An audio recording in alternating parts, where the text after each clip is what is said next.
कि हमें दुल्हन चाहिए तो तलाश करने से पहले उसके घर की दौलत को मत देखिए, उसके घर की शोहरत को मत देखिए, उसका हुस्न मत देखिए।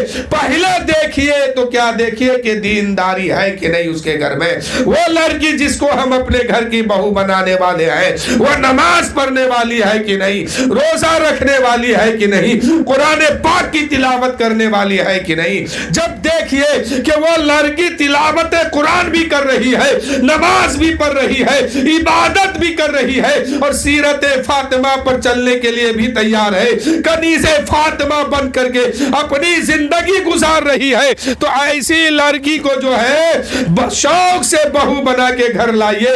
इसलिए कि जब ऐसी दीनदार बहू को घर लाओगे उसका कदम आपके घर में बाद में आएगा, अल्लाह की रहमत आपके घर में पहले मचलने लगेगी।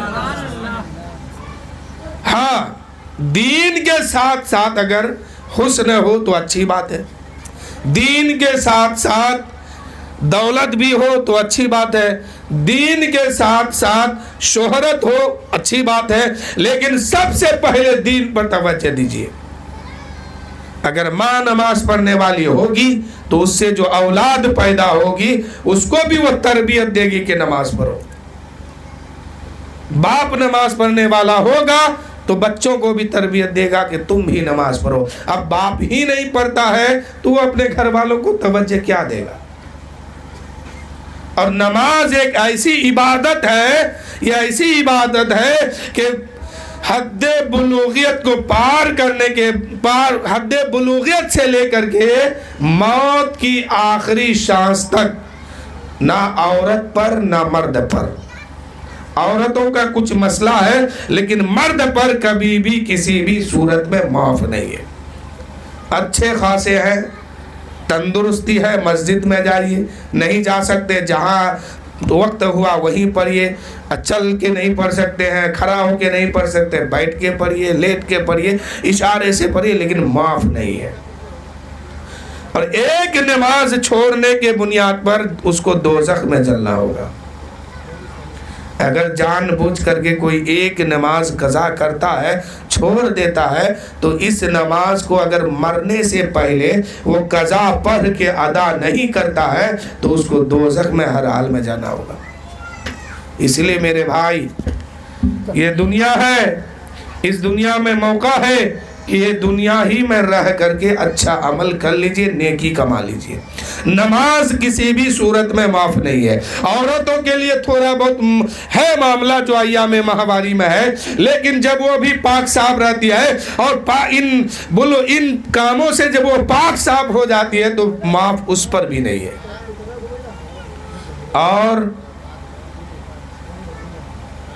नमाज का जो मसला है तो हद बुलूगियत यानी 8 साल 10 साल के बाद जो नमाज फ़र्ज होती है वो नमाज ता उम्र यानी मरने तक, जब तक वो मरा नहीं है, जिंदा है और दिमाग सलामत है तो नमाज पढ़ते रहिए।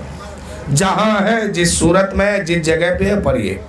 तो मैं बता रहा था कि आप लड़की कैसे तलाश कीजिएगा, तो सबसे पहले आप दीनदारी पर तवज्जो रखिए कि जिसको हम अपने घर का बहू बनाने वाले हैं, ये आने से हमारे घर में खुराफात तो नहीं मचेगा, या ये आने से हमारे घर में इस्लामी तौर तरीका और तहजीब आ जाएगा। तो हमें देखना है, जब इस्लाम और शरीयत के मुताबिक एक लड़की चलने वाली होती है और उसको आप घर का बहू बना के लाते हैं, तो फिर वो बहू जो है उस घर को घर रहने नहीं देती है, बल्कि जन्नत के बागों में से एक बाग बना देती है। तो ये होगा कब? जब दीनदारी देखेंगे। जो ये होगा कब? जब उसके अंदर देखेंगे कि नमाज पढ़ने वाली है कि नहीं, रोजा रखने वाली है कि नहीं, इबादत करने वाली है कि नहीं, सुन्नत पर चलने वाली है कि नहीं, कनीज़े फातिमा बनकर जिंदगी गुजारने वाली है कि नहीं। जब एक माँ नेक होती है, फिर जो वो बच्चा उनके गोद से पैदा होता है, तो फिर वो बच्चा इधर उधर भटकता नहीं है, बल्कि दीन पर चलते हुए नजर आता है। ये तो हुआ माँ का मामला। जरा बाप का भी मामला देखिए। आज लड़की वाले लोग ज़्यादातर जो है तवज्जो देते हैं सर्विस वाले, नौकरी वाले लड़कों पर। ज़्यादातर फोकस हमारी कौम में सर्विस वालों पर जाती है। लड़की वाले दामाद जो खोज रहे हैं, सर्विस वाले के 50,000 कमा रहा है कि नहीं, 60,000 कमा रहा है कि नहीं। लेकिन मेरे दोस्तों, आप सर्विस वाले पर तवज्जो दीजिए, मुझे कोई इतराज नहीं है। बस इतनी सी बात मैं कहना चाहता हूं कि सिर्फ आप 60,000 को मत देखिए कि वो लड़का 50,000 कमाता है, 60,000 रुपया कमाता है, सिर्फ इसी को मत देखिए। अब इसके अंदर छुपे हुए ऐबों को भी देखिए कि कहीं 50,000 की कमाई में ये बहक तो नहीं गया है, शराबी तो नहीं हो गया है, जुआ खेलने वाला तो नहीं हो गया है, नमाज पढ़ता है कि नहीं पढ़ता है, रोजा रखता है कि नहीं रखता है, अल्लाह की इबादत करता है कि नहीं करता। इस पर तवज्जो देने की जरूरत है। जब भी लड़का खोजे ना, चाहे अपने घर के लिए हो या किसी के घर के लिए, तो सबसे पहले उसके अंदर देखिए कि दीनदारी है कि नहीं। इसलिए कि जो अल्लाह और रसूल का फरमा बरदार होगा वो आपकी बेटी को कभी तकलीफ नहीं देगा, और जो अल्लाह और रसूल का वफादार नहीं होगा, जो अल्लाह और रसूल के हुक्म पर चलने वाला नहीं होगा, वो आपकी बेटी के साथ क्या वफा करेगा? कुछ नहीं वफा होगा।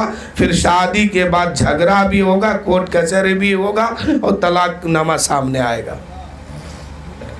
इसलिए हम जिस लड़के को मुंतखब करते हैं शादी के लिए, तो उनकी आमदनी तो देखनी है, इसलिए कि कमाएगा नहीं तो खिलाएगा क्या।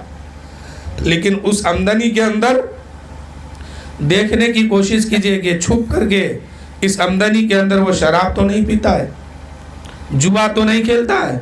हमने देखा है कि जब आमदनी बढ़ जाती है तो शराब के आदी बनता है लोग, शराब और जुआ खेलने लगता है।